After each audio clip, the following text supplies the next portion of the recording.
এবারের দুর্যোগ সারা বাংলাদেশের মানুষকে এক করে দিছে। ওলামায়ে কেরামের পাশাপাশি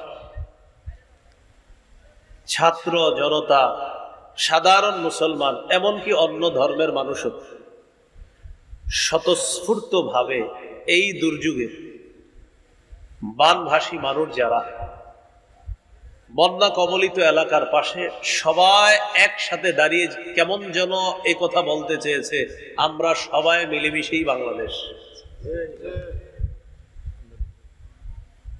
এই যে সবার ভিতরে কেমন যেন আমরা সবাই মিলেমিশে বাংলাদেশ, এই চেতনা যদি থাকে, সেদিন বেশি দূরে না যেদিন বাংলাদেশ কারো সাহায্য ছাড়াই নিজেরাই স্বনির্ভর একটা জাতি হিসাবে পৃথিবীতে আত্মপ্রকাশ করবে ইনশাআল্লাহ। যে কোনো ভাবে হোক, হঠাৎ আমাদের বাংলাদেশে বিশেষ করে ফেনী, নোয়াখালী, লক্ষ্মীপুর, এইদিকে মনোহরগঞ্জ, সিলেটের কিছু অঞ্চল সহ খুলনারও কিছু এলাকা হঠাৎ বন্যা শুরু হয়ে যায়। এর মাঝে ফেনীর ঘটনাটা, এটা আমার কাছে পরিকল্পিতই মনে হয়। এই জন্য বললাম যেভাবেই হোক, আপনার সাথে আমার সাথে কিছু চুক্তি হতে পারে, সেই চুক্তির মধ্যে এই জাতীয় কোনো বিষয় থেকে থাকে। আমার দেশ উঁচা, আপনার দেশ নিচা, স্বাভাবিকভাবে আমার দেশে পানি জমলে সেই পানি আপনার দেশে যাবে, এখানে কিছু চুক্তি থাকে। প্রচুর পানি জমে গেলে আপনাকে জানিয়ে দিতে হবে যে কোনো মুহূর্তে কিন্তু আমাদের দেশের পানি তোমাদের দেশে যেতে পারে। জানিয়ে দেওয়ার অর্থ কি? অর্থ হলো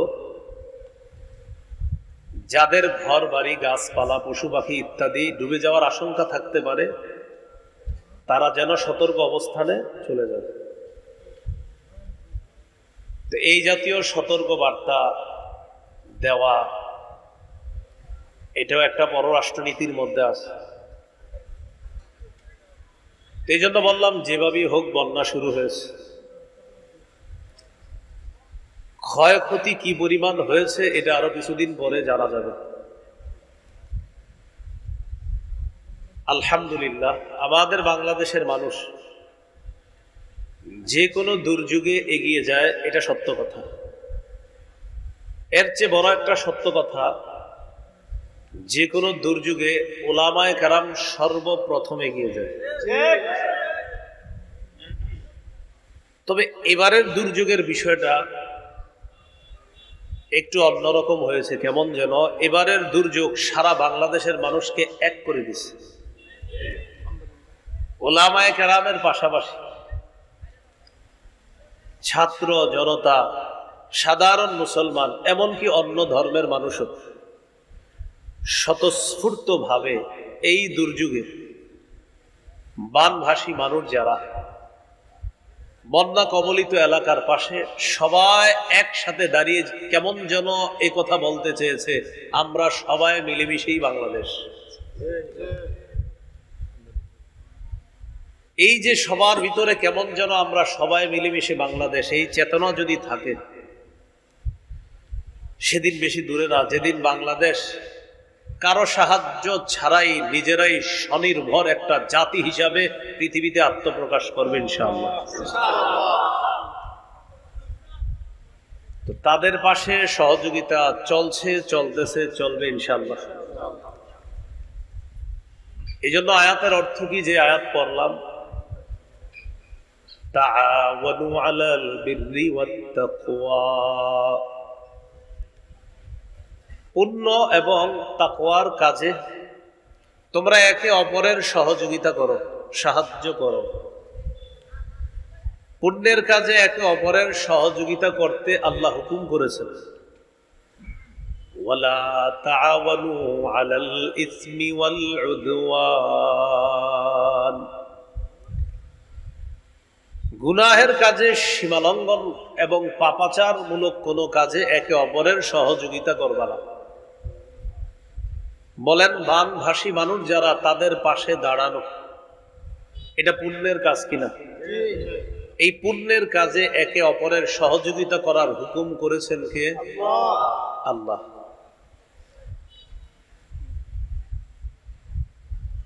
আবু দাউদের বর্ণনা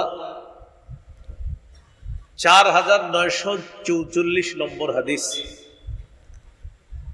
রাসূলুল্লাহ সাল্লাল্লাহু আলাইহি সাল্লাম বলেন, ইন্নাদ দীনা আন-নাসীহা। একবার। ইন্নাদ দীনা আন-নাসীহা। দুইবার। ইন্নাদ দীনা আন-নাসীহা। তিনবার। নবীজি একটি বাক্য কয়বার বললেন? একই বাক্য তিনবার বললেন। অর্থ কি? সবাই আমার সাথে একটু বলেন, তাহলে মনে থাকবে। বলেন, অন্যের কল্যাণ কামনা করাই দিন। অন্যের কল্যাণ কামনা করা দিন। অন্যের কল্যাণ কামনা করাই দিন। তাহলে এক বাক্য তিনবার বললেন। বলেন তো, অন্যের কল্যাণ কামনা করা কি? দিন। সহিহ বুখারীর বর্ণনা 57 নম্বর হাদিস। এই হাদিসের বর্ণনাকারী জারির ইবনে আব্দুল্লাহ রাদিয়াল্লাহু তাআলা আনহু, তিনি বলেন, বায়াতু রাসূলুল্লাহি সাল্লাল্লাহু আলাইহি ওয়াসাল্লাম আলা ইকামিস সালাহ ওয়া ইতাইজ যাকাহ ওয়ান নুসহি লিকুল্লি মুসলিম। জারির ইবনে আব্দুল্লাহ রাদিয়াল্লাহু তাআলা আনহু বলেন, আমি রাসূলুল্লাহ সাল্লাল্লাহু আলাইহি সাল্লামের কাছে বায়াত হলাম এই মর্মে, আমি নামাজ কায়েম করব এই মর্মে নবীজির কাছে বায়াত হলাম। আমি যাকাত আদায় করব এই মর্মে নবীজির কাছে বায়াত হলাম। আমি প্রতিটা মুসলমানের কল্যাণকামী হব এই মর্মে নবীজির কাছে বায়াত হলাম। নামাজ কায়েম করা, যাকাত আদায় করা, প্রতিটি মুসলমানের কল্যাণ কামনা করা, এই শর্তে আমি রাসূল সাল্লাল্লাহু আলাইহি সাল্লামের কাছে বায়াত হলাম। এখানে আমরা সবাই মুসলমান। এক মুসলমান অপর মুসলমানের কল্যাণ কামনা করা, এটা আল্লাহর নির্দেশনা। রাসূলুল্লাহ সাল্লাল্লাহু আলাইহি সাল্লামও ব্যাখ্যা করে আমাদেরকে এগুলা বুঝিয়ে দিয়েছেন। মরণ পর্যন্ত আমরা প্রত্যেকে একে অপরের এবং প্রত্যেক মুসলমান অপর মুসলমানের কল্যাণকামী হব, এইভাবে যেন আমরা আমাদের জীবনটা কাটাতে পারি, আল্লাহ তৌফিক দান করুন। আমিন। রাসূলুল্লাহ সাল্লাল্লাহু আলাইহি ওয়াসাল্লামের হাদিস থেকে আমরা জানলাম, কল্যাণ কামনা করা এটা দ্বীনের অংশ। কল্যাণ কামনা করা এটা রাসূলের কাছে এক সাহাবী বায়াত হয়েছেন এই শর্তে যে আমি সবার কল্যাণ কামনা করব। মানব সেবার কিছু খাত আছে। মৌলিকভাবে আজকে আপনাদের সামনে আমি 10টি খাতের কথা বলবো। প্রথমে সংক্ষিপ্তভাবে বলি, পরে বিস্তারিত। মনে থাকলে ভালো, আর মনে না থাকলে 2-4টা পারলে মনে রেখে। সংক্ষেপে 10টি খাতের কথা আমি বলি। 1 নম্বর, এতিমের সেবা করা, লালন পালন করা। 2, বিধবা নারীদের সহায়তা প্রদান করা। 3, দুস্থ অসহায় নিঃস্বদের সেবা করা। 4, অসুস্থ ব্যক্তির সেবা শুশ্রূষা করা। 5, প্রতিবেশীর প্রতি খেয়াল রাখা।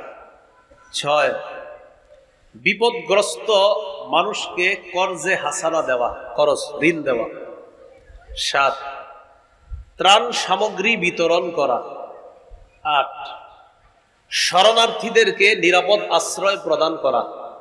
9, রক্তদানের মাধ্যমে কারো জীবন যদি বেঁচে যায় তাহলে তাকে রক্ত দিয়ে জীবন বাঁচানোর চেষ্টা করা। জীবন তো আল্লাহ বাঁচাবে, বাকি জরিয়া মাধ্যম হওয়ার চেষ্টা করা, যে আমি রক্ত দিব, আল্লাহ চাইলে সে বেঁচে যেতে পারে, এই জন্য রক্ত দেওয়া। 10, সমাজ কল্যাণমূলক বিভিন্ন কাজ কর্ম করা, এটা ব্যক্তিগতভাবে হতে পারে, সাংগঠনিকভাবে হতে পারে। এই 10টা খাত বললাম।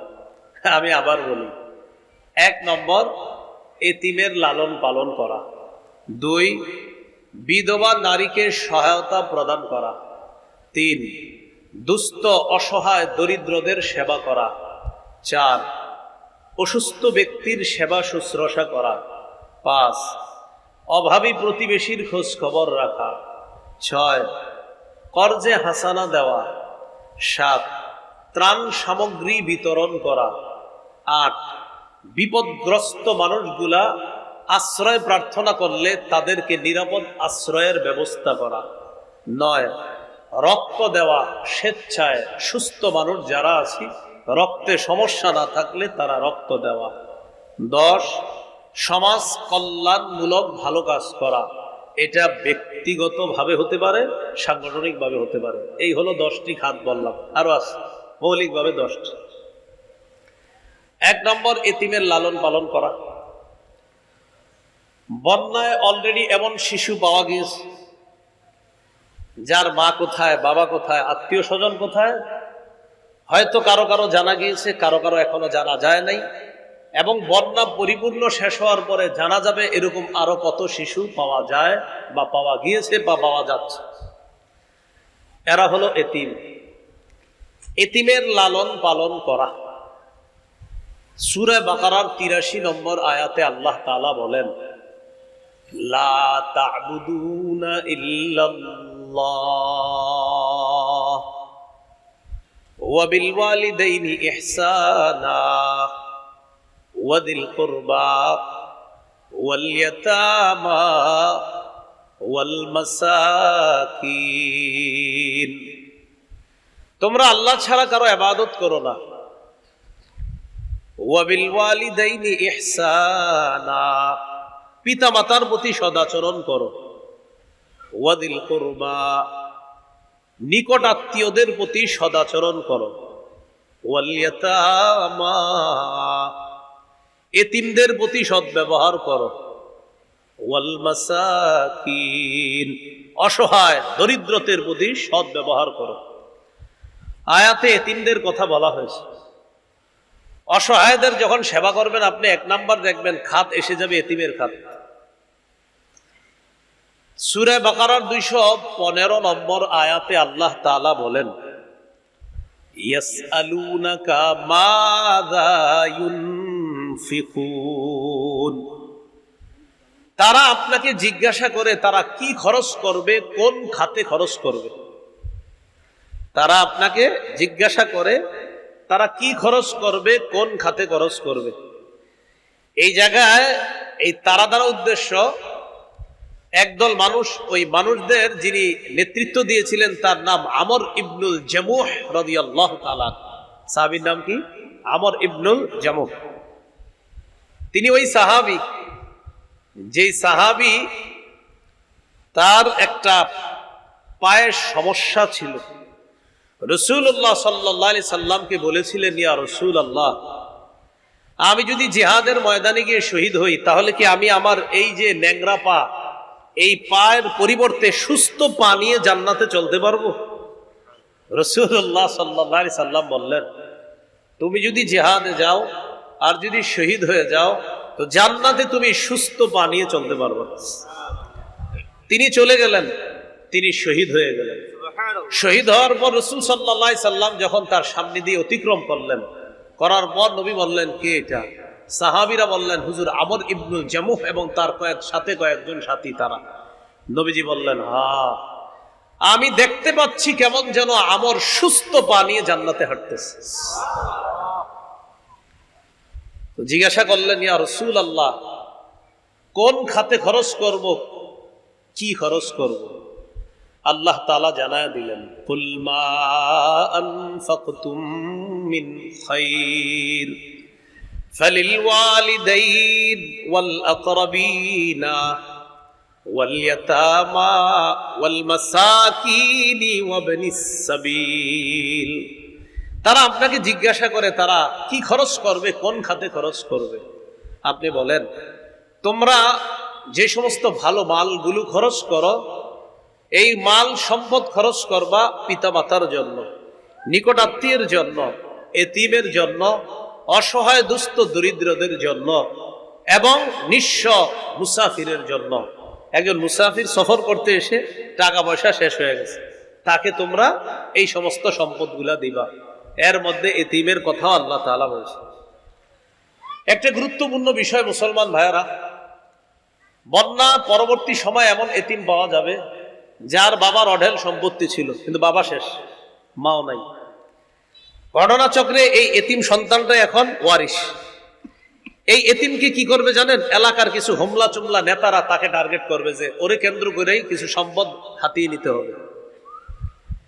এই জন্য এলাকাবাসী যারা হবে, এলাকাবাসীর যারা দায়িত্বশীল ব্যক্তি, তারা সতর্ক অবস্থানে থাকতে হবে এতিমের সম্পদ যেন অন্যায়ভাবে কোনো নেতা খেতারা না খায়, এটা মাথায় রাখতে হবে। সূরা নিসার 10 নম্বর আয়াতে আল্লাহ তাআলা বলেন, ইন্নাল্লাযীনা ইয়াকুলুনা আমওয়ালাল ইয়াতামা যুলমা ইন্নামা ইয়াকুলুনা ফী বুতুনিহিম নারা ওয়া সায়াসলাউনা সাঈরা। যারা অন্যায়ভাবে এতিমের সম্পদ ভক্ষণ করে, আমার সাথে সবাই বলেন, যারা অন্যায়ভাবে এতিমের সম্পদ ভক্ষণ করে তারা তাদের পেটে আগুন খায়, আগুন ঢুকায়। তাহলে আমি এক অংশ, বাকি অংশ আপনারা বলবেন। যারা এতিমের সম্পদ ভক্ষণ করে তারা পেটে কি ঢুকায়?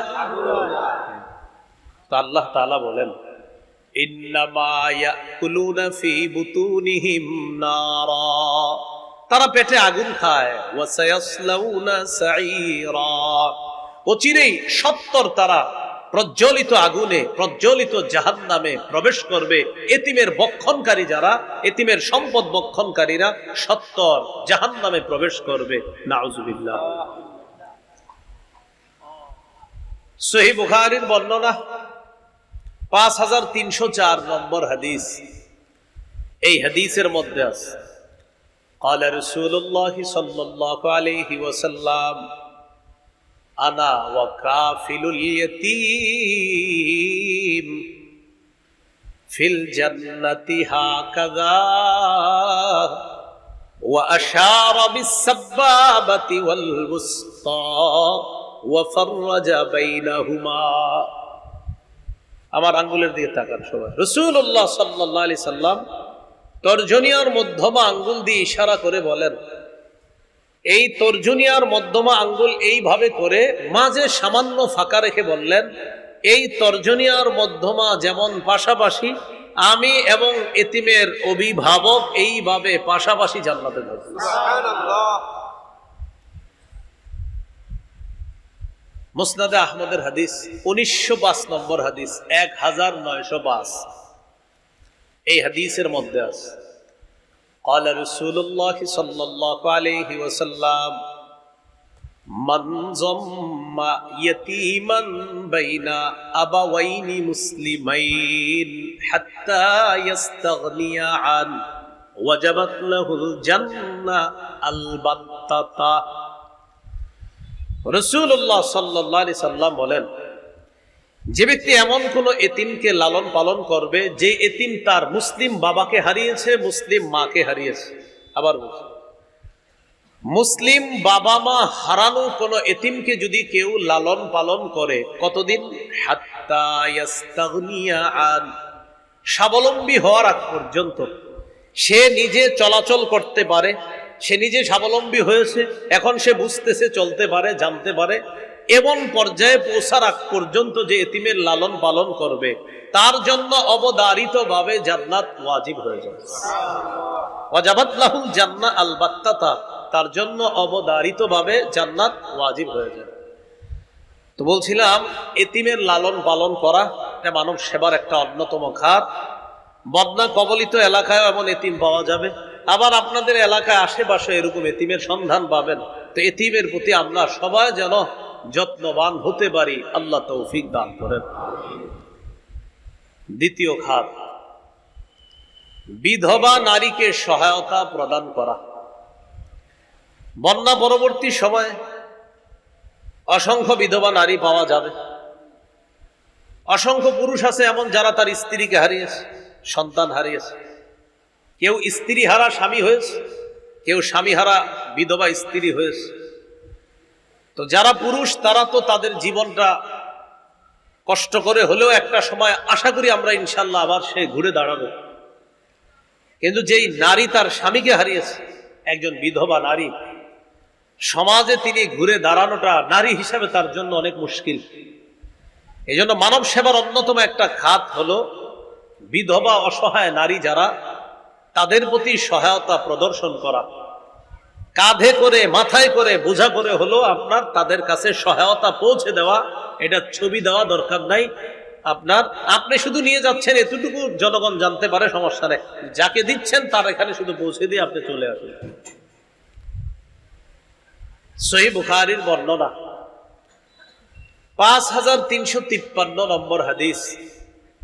এই হাদিসের মধ্যে আছে ক্বালা রাসূলুল্লাহ সাল্লাল্লাহু আলাইহি ওয়াসাল্লাম আস-সাঈ আলাল আরমিলাতি ওয়াল মিসকিন কাল মুজাহিদি ফি সাবিলিল্লাহ আবিল কাইমিল লাইল আস-সাইমিন নাহার। রাসূলুল্লাহ সাল্লাল্লাহু আলাইহি ওয়াসাল্লাম বলেন, অসহায় বিধবা নারীকে সহায়তা প্রদান করার জন্য যারা এগিয়ে যায়, আল্লাহর রাস্তায় জিহাদ করলে, সারা রাত নফল নামাজ পড়লে, সারা দিন বিরামহীন নফল রোজা রাখলে যেই সওয়াব, আল্লাহর রাস্তায় জিহাদ করলে যেই সওয়াব, সারা রাত জাগ্রত থেকে নফল নামাজ পড়লে যেই সওয়াব, সারা দিন রোজা রাখলে যেই সওয়াব, অসহায় বিধবা নারীকে সহায়তা প্রদান করলে আল্লাহ তাকে সেই সওয়াব দান করবেন। তাহলে মুজাহিদের সওয়াব পাবে, সারা রাত নফল নামাজের সওয়াব পাবে, সারা দিন নফল রোজা রাখার সওয়াব পাবে। বিধবা অসহায় নারী যারা, তাদের প্রতি যেন আমরা সহায়তা প্রদর্শন করতে পারি, সহায়তা প্রদান করতে পারি, তাদের পর্যন্ত যেন আমরা সুন্দরভাবে তারা যা যা প্রাপ্য এগুলা পৌঁছে দিতে পারি। এই হাদিয়া তাদের কাছে সুন্দরভাবে আল্লাহ পৌঁছে দেওয়ার তৌফিক দান করুন। মানব সেবার তৃতীয় খাত রোগীর সেবা শুশ্রূষা করা। বন্যা কবলিত মানুষগুলোর জন্য সবচাইতে যে জিনিসটা দরকার কিন্তু পাচ্ছে না, সেটা হলো স্বাস্থ্য সেবা। কিভাবে পাবে বলেন? একজন ডাক্তার তো আর হসপিটালটা নিয়ে এখানে আসতে পারে না, সর্বোচ্চ আপনার কিছু নিয়ে ব্যাগে নিয়ে চলে আসবে। কিন্তু আপনার একটা রোগীর জন্য যা যা দরকার, কত কিছু প্রয়োজন, এগুলো সব নিয়ে একজন ডাক্তারের পক্ষেও যাওয়া সম্ভব না। তো যতটুকু পারা যায় তাদের স্বাস্থ্য সেবা নিশ্চিত করা, এটা কিন্তু দায়িত্ব কর্তব্য। এই ব্যানারের উপরে যে সমাজ কল্যাণমূলক লেখা, এটা তাদেরও দায়িত্ব কর্তব্য যে তারাও খুঁজে খুঁজে এই মনোহরগঞ্জের কারা স্বাস্থ্য সেবা পাচ্ছে না, তাদের কাছে এই স্বাস্থ্য সেবা পৌঁছে দেওয়া, এটাও তাদের দায়িত্ব কর্তব্য হয়ে যায়। তিরমিজির বর্ণনা 2737 নম্বর হাদিস, 2737 নম্বর হাদিস। এই হাদিসের মধ্যে আছে قال رسول الله صلى الله عليه وسلم للمؤمن على المؤمن 6 خصال। সবাই মিলেমিশে বলেন, একজন মুসলমানের উপর অপর মুসলমানের জন্য 6টি হক রয়েছে। কয়টি হক রয়েছে ভাই? 6টি। এবার একটি একটি করে আমি বলি, মন দিয়ে শুনেন। ইয়াউদুহু ইযা মারিদা, কোন মুসলমান অসুস্থ হলে তাকে দেখতে যাওয়া, এটা আমার উপর কর্তব্য, আরেক মুসলমান আমার কাছে এই হক পাওয়া। 2 নাম্বার, ওয়াশহাদুহু ইযা মাতা, কোন মুসলমান মারা গেলে তার কাফন দাফনে অংশগ্রহণ করা, এটা একজন মুসলমানের দায়িত্ব কর্তব্য, আরেক মুসলমান আমার আপনার কাছে এটা পাওয়া না। 3 নম্বর, ওয়ায়ুজিবুহু ইযা দাআ, কোন মুসলমান দাওয়াত দিলে ওজর না থাকলে তার দাওয়াত গ্রহণ, মুসলমান দাওয়াত দিলে ওজর না থাকলে তার দাওয়াত গ্রহণ করা। 4 নাম্বার, ওয়ায়ুসাল্লিমু আলাইহি ইযা লাকিয়া, কোন মুসলমানের সাথে সাক্ষাৎ হলে তাকে সালাম দেওয়া। আমাদের সমাজে আবার আমরা মুরব্বী পর্যায়ের বা একটু বয়স্ক পর্যায়ের যারা আছি, সবাই না, সবার একটা অভিযোগ থাকে, তোমার ছেলে সালাম দেয় না, তোমার ছেলে সালাম দেয় না, অথবা হুজুর আপনার মাদ্রাসার এই ছোট্ট পোলাপানগুলা ডেলি আমার সামনে দিয়ে যায়, আমাকে সালাম দেয় না, এরকম একটা অভিযোগ থাকে। এই জাতীয় অভিযোগ আপনাদেরকে কেউ করলে আপনি বলবেন আপনি দিছেননি। যদি কেউ বলে তোমার ছেলেটা আমাকে সালাম দেয় না, আপনি বলবেন আপনি আমার ছেলেকে সালাম দিছেননি একদিন? না, কেন দেন নাই? আমি ডেলি এইভাবে ভাব ধরে থাকতাম তোমার ছেলে আমার সালাম দিবে, এই জন্য। আপনাকে অভিযোগ করতে পারে আমি মসজিদের সামনে বসা, তোমার ছেলেটা কত দেখে আমাকে সালাম দেয় না।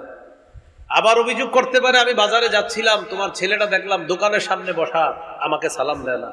আপনি বলবেন হাদিসে আসছে যিনি হাঁটবে তিনি বসা ব্যক্তিকে সালাম দিবে, আমার ছেলে তো বসা ছিল, আপনি হাঁটা অবস্থায় সালামটা কেন দিলেন না? মুরব্বী যারা আছেন অথবা একটু বয়স বেশি যাদের, অথবা সিনিয়র যারা, মনে রাখবেন জুনিয়রদেরকে একদিন সালাম দিলে ও আপনাদের 10 দিন সালাম দিবে। ওরে আপনি একদিন সালাম দেন, আসসালামু আলাইকুম রাহমাতুল্লাহ, ও আপনাকে খুঁজে খুঁজে খালি সালাম দিবে, আসসালামু আলাইকুম কাকা ভালো আছেন। আপনি একদিন সালাম দিছেন, আসলে সালাম দিছেন মানে ওরে শিখিয়ে দিলেন যে একজন মুসলমান আরেকজন মুসলমানের সাথে সাক্ষাৎ হলে সালাম দিতে হয়। তাহলে সালামের অপেক্ষায় থাকবো না সালাম দিব? সবাই সালামের অপেক্ষায় থাকবো না সালাম দিব? বলেন ইনশাআল্লাহ। তাহলে আগে সালাম দিব। আল বাদি বিস সালাম বারিউম মিনাল কিবর, যে প্রথমে সালাম দিবে সে অহংকার থেকে মুক্ত হয়ে যাবে। সুবহানাল্লাহ। তো 4 নাম্বার, ওয়ায়ুসাল্লিমু আলাইহি ইযা লাকিয়া, কোন মুসলমানের সাথে সাক্ষাৎ হলে তাকে সালাম দিবে, মুসলমানকে সালাম দিবে। আল্লাহ আমাদের সকলকে এই হকগুলো আদায় করার তৌফিক দান করেন। ওয়ায়ানসাহু লাহু ইযা গাবা আও শাহিদা, কোন মুসলমান যদি অনুপস্থিত থাকে অথবা উপস্থিত থাকে তার কল্যাণ কামনা করা। কোন মুসলমান উপস্থিত থাকে অথবা অনুপস্থিত থাকে তখন তার কল্যাণ কামনা করা। তাহলে আমরা সবাই আরেক মুসলমানের কল্যাণ কামনা করব, তিনি উপস্থিত থাকলেও তার কল্যাণ কামনা করব, অনুপস্থিত থাকলেও তার কল্যাণ কামনা করব। 6 নাম্বার, ওয়ায়ুশাম্মিতুহু ইযা আতাসা, কোন মুসলমান হাঁচি দিলে হাঁচি দেওয়ার পর দেখবেন বলবে আলহামদুলিল্লাহ, আপনি জবাবে বলবেন ইয়ারহামুকাল্লাহ। মনে থাকবে ইনশাআল্লাহ। এই 6টি হক, এর মধ্যে একটা হক হলো ইয়াউদুহু ইযা মারিদা, কোন মুসলমান অসুস্থ হলে তাকে দেখতে যাওয়া। সহিহ বুখারীর বর্ণনা 5373 নম্বর হাদিস। এই হাদিসের মধ্যে আছে قال رسول الله صلى الله عليه وسلم اطعموا الجائع, রাসূলুল্লাহ সাল্লাল্লাহু আলাইহি ওয়াসাল্লাম বলেন তোমরা ক্ষুধার্তকে খাওয়াও। ওয়াউদুল মারিদা, অসুস্থ ব্যক্তিকে সেবা শুশ্রূষা করো, দেখতে যাও। ওয়াফুকুল আনিয়া, নিরপরাধ বন্দীদেরকে ছুটানোর ব্যবস্থা করো, নিরপরাধ কয়েদিদেরকে ছুটানোর ব্যবস্থা করো।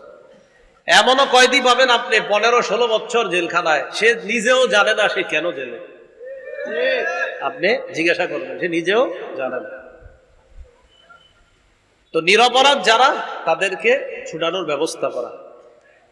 প্রিয় এলাকাবাসী, আপনাদের প্রতি আমার একটা আবদার থাকবে, বাস্তবিক অর্থে যারা নিরপরাধ তিনি যেই দলেরই হোক তাকে এলাকাবাসী মিলেমিশে সেভ করার চেষ্টা করবেন, বাস্তবিকই যদি উনি নিরপরাধ হয়।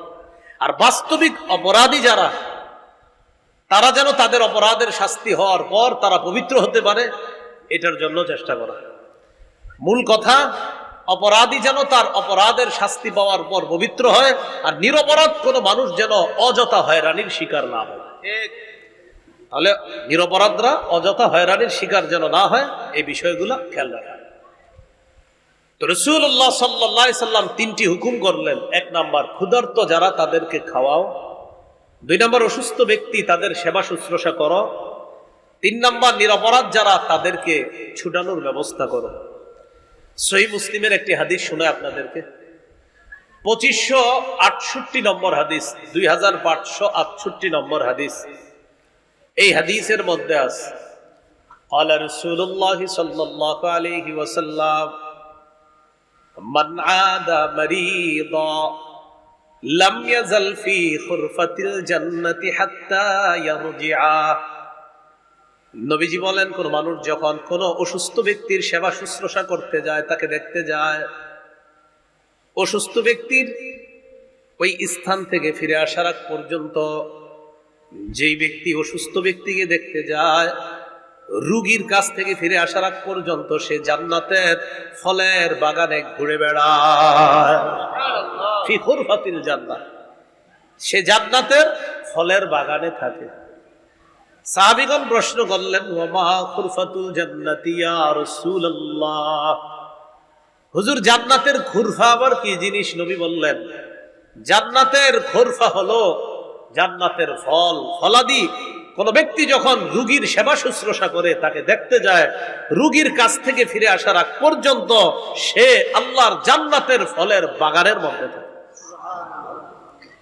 ফলে রোগীর সেবা শুশ্রূষা করা এটা অনেক বড় ফজিলতের কাজ।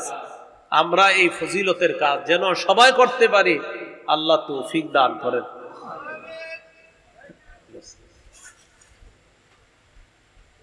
রাসূলুল্লাহ সাল্লাল্লাহু আলাইহি ওয়াসাল্লামের আরেকটি হাদিস আমরা শুনি। নবীজি সাল্লাল্লাহু আলাইহি ওয়াসাল্লাম বলেন, কিয়ামতের ময়দানে আল্লাহ তাআলা বলবেন। কোথায় ভাই? কিয়ামতের ময়দানে আল্লাহ তাআলা ঘোষণা করবেন, ইয়া ইবনা আদম, হে আদম সন্তান, মারিতু ফালাম তাউদনি, আমি অসুস্থ হয়েছি, তুমি আমাকে দেখতে আসো নাই। আল্লাহ বললেন, ক্বালা ইয়া রাব্বি কাইফা আউদুকা ওয়া আনতা রাব্বুল আলামিন, আল্লাহ আপনাকে কিভাবে দেখতে যাব? আপনি না বিশ্ব জগতের রব, আপনি কি অসুস্থ হন নাকি? আমি আপনাকে কিভাবে দেখবো? আল্লাহ, আপনি তো বিশ্ব জগতের রব, আপনি তো অসুস্থ হন না। আল্লাহ তাআলা বলবেন, আমা আলিমতা আন্না আবদি ফুলানান মারিদা, তুমি কি জানো না আমার অমুক বান্দা অসুস্থ হয়েছে? ফালাম তাউদহু, তুমি তাকে দেখতে যাও নাই। আমা আলিমতা আন্নাকা লাম লাউ উত্তাহু, তুমি যদি আমার ওই বান্দাকে দেখতে যাইতা, লাওয়াজাত্তানি ইনদাহু, আমার ওই অসুস্থ বান্দার কাছে আমি আল্লাহকেই খুঁজে পেয়ে যাইতাম। আমি অসুস্থ হয়েছি, তুমি দেখতে আসো নাই। বান্দা বলবে, আল্লাহ আপনি বিশ্ব জগতের রব, আপনাকে কিভাবে দেখতে যাব? আপনি কি অসুস্থ হন? আল্লাহ তাআলা বলেন, আমা আলিমতা আন্না আবদি ফুলানান মারিদা ফালাম তাউদহু, তুমি কি জানো না আমার অমুক বান্দা অসুস্থ হয়েছে, তুমি তাকে দেখতে যাও নাই। আমা আলিমতা আন্নাকা লাউ উত্তাহু লাওয়াজাত্তানি ইনদাহু, তুমি কি জানো না যদি ওই বান্দার কাছে তুমি তাকে দেখতে যাইতা, তার সেবা শুশ্রূষা করার জন্য যাইতা, তাহলে তার কাছেই আমি আল্লাহকে খুঁজে পাইতাম। সুবহানাল্লাহ। রোগীর সেবা শুশ্রূষা যেন আমরা করতে পারি, আল্লাহ তৌফিক দান করেন। এই গেল মানব সেবার 3 নম্বর খাত। মানব সেবার 4র্থ খাত, প্রতিবেশী যারা আছে তাদের খোঁজ খবর রাখা। বন্যা কবলিত এমন মানুষ আছে যাদের প্রতিবেশীরা মাশাআল্লাহ অনেক কোটিপতি, হয়তো শহরে বা কোথাও থাকে। বন্যা তাদেরকে গ্রাস করেনি, কিন্তু তার প্রতিবেশীকে গ্রাস করেছে। এই মুহূর্তে ওই প্রতিবেশীর খোঁজ খবর নেওয়া, কেমন আছে, কি অবস্থা আছে, তাদের খোঁজ খবর নেওয়া, এটা মানব সেবার অন্তর্ভুক্ত। এটা দায়িত্ব, এটা কর্তব্য। সহিহ বুখারীর বর্ণনা 6015 নম্বর হাদিস। এই হাদিসের মধ্যে আছে, قال رسول الله صلى الله عليه وسلم ما زال جبريل يوصيني بالجار حتى ظننت انه سيورثه।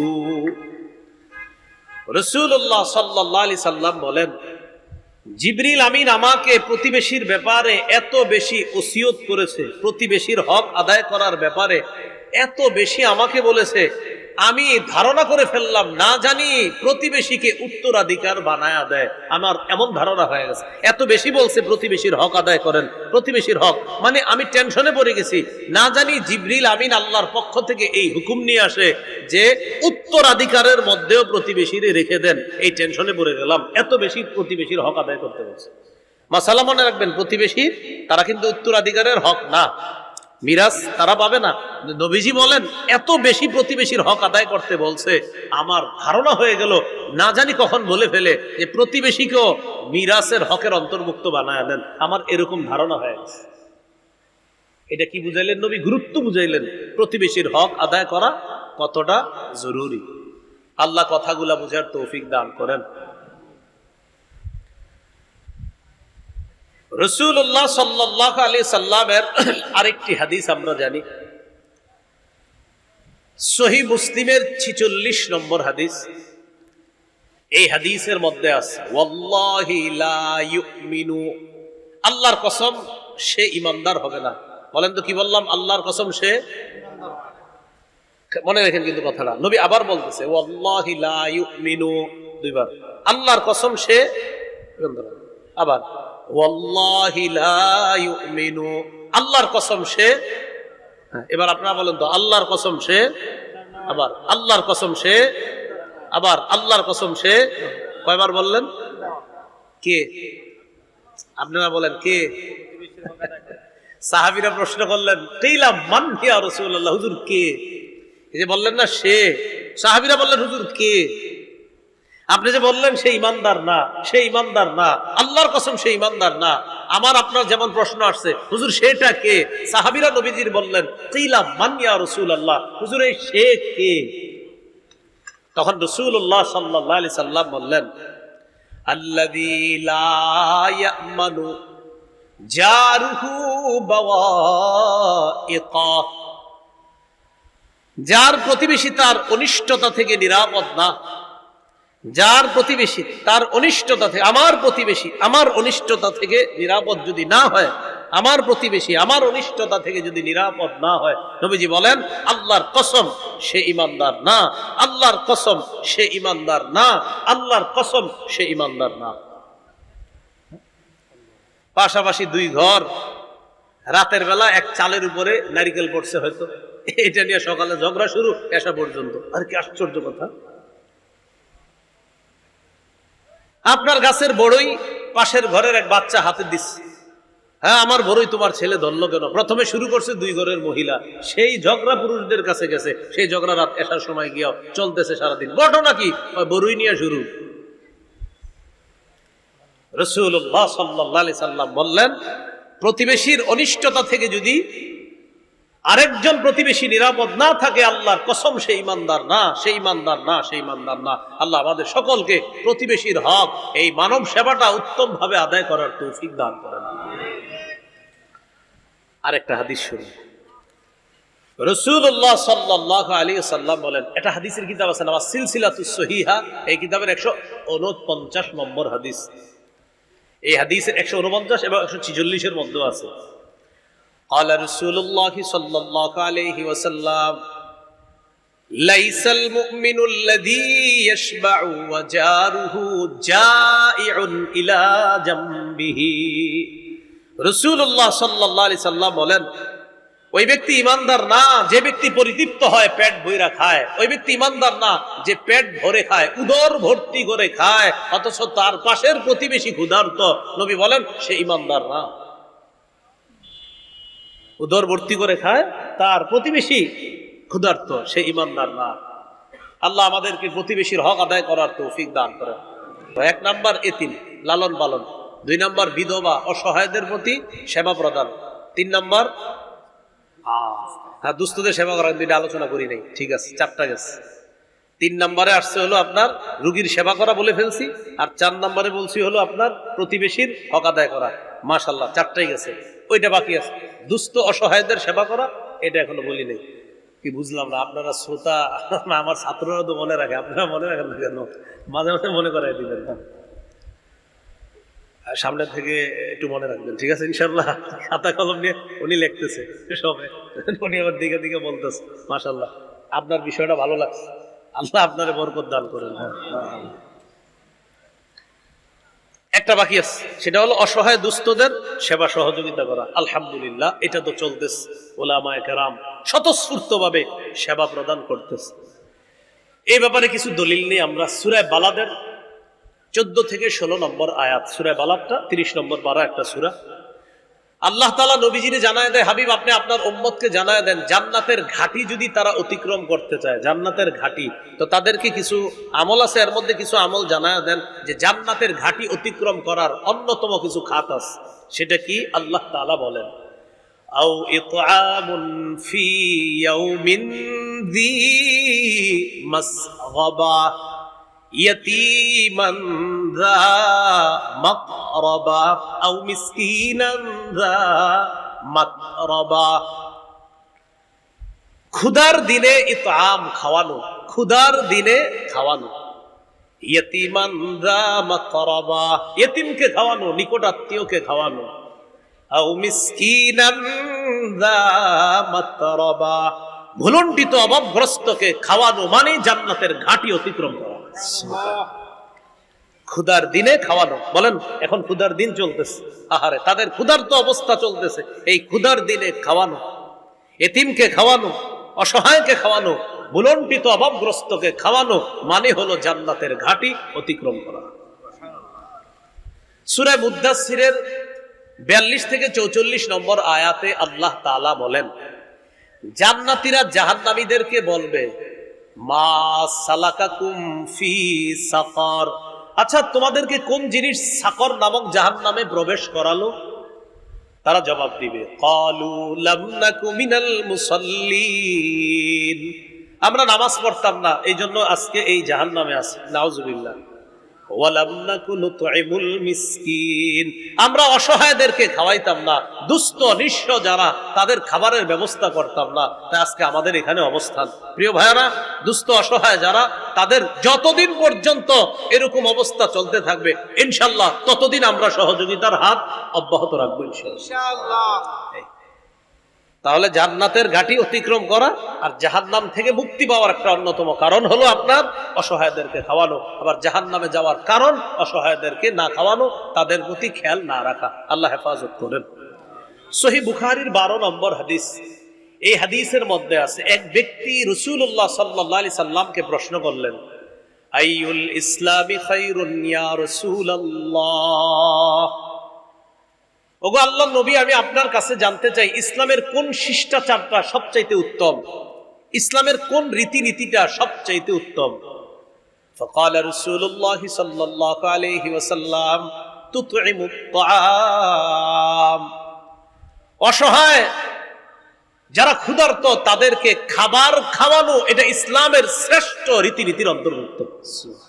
অসহায়দেরকে খাওয়ানো এটা ইসলামের শ্রেষ্ঠ একটা রীতিনীতির অন্তর্ভুক্ত। অসহায় দুস্থ যারা, তাদের পাশে যেন আমরা সবাই মিলেমিশে দাঁড়াতে পারি, আল্লাহ তৌফিক দান করেন। 6 নম্বর, কর্জে হাসানা। অনেক মানুষ, অনেক ব্যবসায়ীরা কোটি কোটি টাকা লস খাইছে। আজকে জানলাম, আজকে জানলাম ফেনীর একজন 8 কোটি টাকার একটা ব্যবসা, আপনার মাছের ব্যবসা, 8 কোটি টাকা বাস শেষ, মানে লস, পুরাটাই লস। কিছুদিন আগেও যদি উনি মাছগুলো বেচতে পারতো, ওনার ভাষ্য অনুযায়ী, আরেকজন বললেন তাও 5 কোটি টাকা বেচতে পারতো। তো যাই হোক, এখন সব শেষ। তো এই জাতীয় আমরা একজনের ব্যাপারে শুনলাম, আরো কত মানুষ আছে এমন।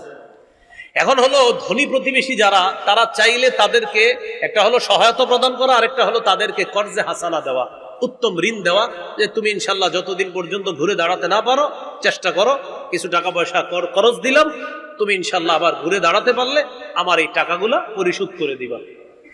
এটা কর্জে হাসানা। হ্যাঁ, সুদ মুক্ত ভাবে, সুদ ছাড়া। মাশাআল্লাহ, হ্যাঁ, সুদ ছাড়া ঋণ দিতে হবে, এরকম বলা।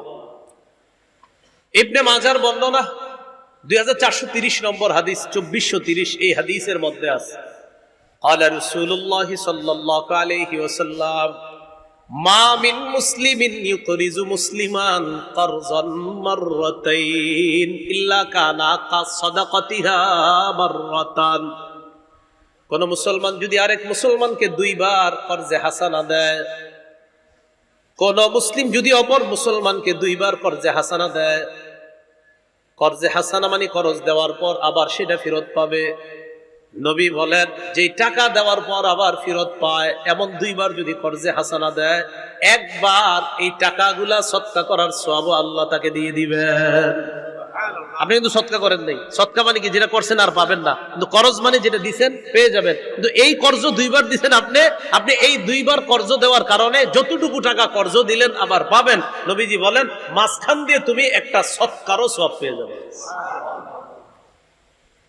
তবরানীর একটা বর্ণনায় আসছে কুল্লু কর্জিন সাদাকাতুন, প্রত্যেকটা কর্জে হাসানার মধ্যে সদকা করার সওয়াব আছে। সুবহানাল্লাহ। তো এই জন্য বিত্তশালী যারা আছে, এক তো সহায়তা প্রদান করছে আলহামদুলিল্লাহ, আরেকটা হলো বড় বড় ব্যবসায়ী যারা, পাশাপাশি 2 জন ব্যবসায়ী, একজন লস খেয়ে গেছে, তো আরেকজন তাকে এরকম কর্জে হাসানা দিতে পারে। এই ব্যাপারে ইসলাম উৎসাহিত করেছে। আল্লাহ কথাগুলা গুরুত্ব সহকারে দেওয়ার তৌফিক দান করেন।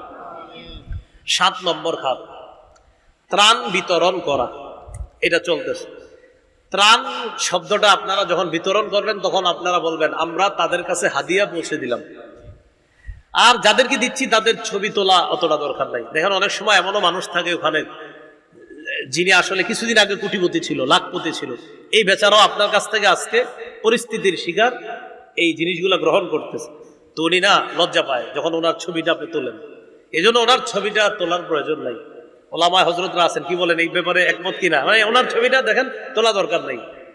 উনি এমন একজন মানুষ যে উনি আসলে ছিল একজন আত্মমর্যাদাবাদ সম্পন্ন ব্যক্তি ছিলেন, কখনো হাত পাতার মতো মানুষ ছিলেন না তিনি। তো যাই হোক এই পরিস্থিতি হয়ে গিয়েছে, এই জন্য আমরা ওখানে গিয়ে ঠিক আছে যে অমুক এলাকায় আছি আমরা ত্রাণ দিতেছি, এতটুকু ঠিক আছে। কিন্তু এমন এমন কিছু মানুষ আছে যাদের ছবিটা যখন আপনি তোলেন এরা লজ্জায় দেখা যায় অন্যদিকে তাকিয়ে থাকে, নিচের দিকে। তো এই কাজগুলা থেকে একটু সতর্কতা অবলম্বন করা। আল্লাহ আমাদেরকে কথাগুলা আকল দিয়ে বুঝার তৌফিক দান করেন।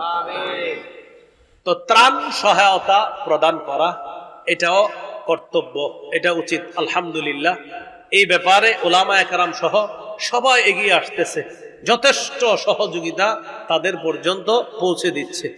আল্লাহ যেন আরো বেশি বেশি তাদের এই খেদমত করতে পারে, উলামায়ে কেরাম সহ সবাই যেন খেদমতগুলা করতে পারে, আল্লাহ তৌফিক দান করেন। এখন এই যে তাদের কাছে আমরা এগুলা পৌঁছে দিচ্ছি, এই বিষয়গুলা এগুলা কিন্তু এরকম মনে না করা যে আমি মনে হয় ঠিকা তার কাছে গেছি, না, বরং এটা মনে করা উচিত যে আপনারা এই অধিকারগুলা পাও না, আমরা আসছি আপনাদের কাছে এগুলো পৌঁছে দেওয়ার জন্য। সহিহ মুসলিমের বর্ণনা 2699 নম্বর হাদিস, 2699 এই হাদিসের মধ্যে আছে قال رسول الله صلى الله عليه وسلم, রাসূলুল্লাহ সাল্লাল্লাহু আলাইহি ওয়াসাল্লাম বলেন, যেই ব্যক্তি দুনিয়াতে কোন একজন মুসলমানের একটা পেরেশানি লাঘবের চেষ্টা করে, কয়টা পেরেশানি? একটা পেরেশানি লাঘবের চেষ্টা করবে। মান ইয়াসসারা কুরবাতাম মিন কুরাবিদ দুনিয়া, আরেকটা বর্ণনা আছে মান ইয়াসসারা আলা মু'সিরিন। কোন মুসলমান যদি আরেক মুসলমানের একটা পেরেশানি, দুনিয়াবি পেরেশানি দূর করে, একটা দুনিয়াবি পেরেশানি দূর করে, আল্লাহ তাআলা কিয়ামতের ময়দানে তার কঠিন একটা পেরেশানি থেকে আল্লাহ তাকে হেফাজত করবেন। সুবহানাল্লাহ। আবু দাউদের বর্ণনা আসছে 4946 নম্বর হাদিসে আছে, মান ইয়াসসারা আলা মু'সিরিন ইয়াসসারাহুল্লাহু আলাইহি।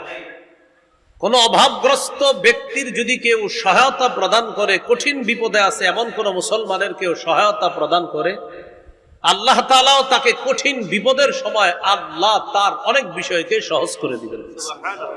এই জন্য ত্রাণ ইত্যাদি গুলা দেওয়া, কঠিন বিপদগ্রস্ত মানুষের কাছে পৌঁছে দেওয়া, আশা করা কিয়ামতের ময়দানে কঠিন বিপদ থেকে আল্লাহ আমাকে হেফাজত করবে। আমিন। এইগুলো ত্রাণ সামগ্রী 7 নাম্বার।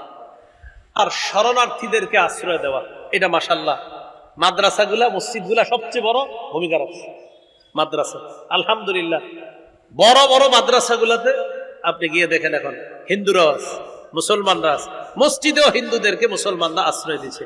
সারা দুনিয়াবাসীকে এটা বলে দেওয়া যে ইসলাম একমাত্র ধর্ম যা সমস্ত ধর্মের মানুষের নিরাপত্তা নিশ্চিত করে। কোন ধর্ম? এটা বুঝা ঠিক না না বুঝা? এটা আসলেই ঠিক, বলেন আসলেই ঠিক। ইসলাম একমাত্র ধর্ম যেটা সারা পৃথিবীর সব ধর্ম বর্ণ সবার জাতি নির্বিশেষ সবার নিরাপত্তা নিশ্চিত করে। এটার নাম কি?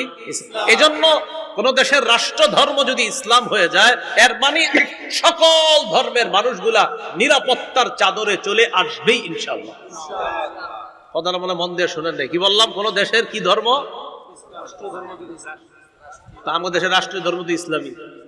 এটা না, যেটা আছে এখন এরকম না।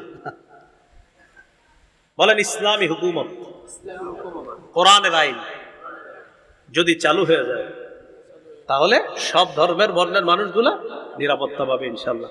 যে আল্লাহর কাছে দোয়া করবো, আল্লাহ আমরা সবাই যেন নিরাপদে থাকতে পারি। এই জন্য আল্লাহ আপনি রাসূল সাল্লাল্লাহু আলাইহি সাল্লামের সেই শাসন ব্যবস্থা আমাদের দেশে কায়েম করেন। পুরাটা বাংলা একসাথে মিলিয়ে করবেন, আল্লাহ আমরা সবাই যেন শান্তিতে থাকতে পারি।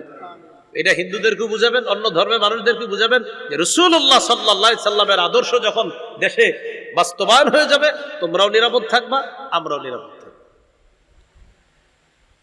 আবু দাউদের বর্ণনা 4941 নম্বর হাদিস। এই হাদিসের মধ্যে আছে, বলছিলাম শরণার্থী যারা তাদেরকে নিরাপত্তা দেওয়া, নিশ্চিত করা, তাদের প্রতি দয়া প্রদর্শন করা।